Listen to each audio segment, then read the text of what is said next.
Good gracious day, everyone. I'm here live at SGI Tianay Sports Complex to interview the students about the soon coming Valentine's Day. Tama sa camera. Yes. Hello! What's your reaction about Valentine's Day, Kuya David? Very nice. Very nice. Valentine's Day. It's about loving each other. Oh! What do you like most about Valentine's Day? I like about Right. Thank you, Kuya David. Back to you. What's your reaction about Valentine's Day? Wala. Oh my God. What's your reaction about Valentine's Day? Valentine's Day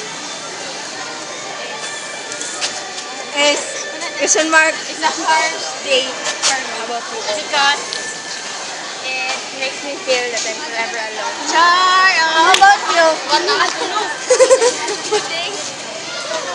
on.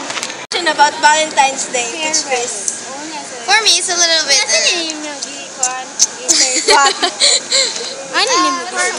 kind of fun a little bit.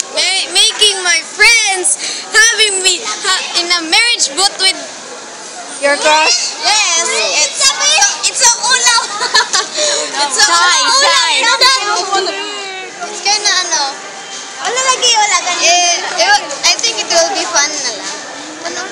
It will be fun and.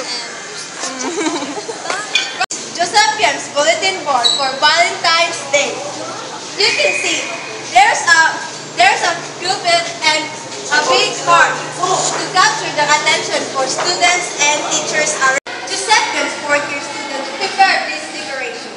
This coming February 15, 2013 to the Juliet Love Letter. Back to you, Miss Mora.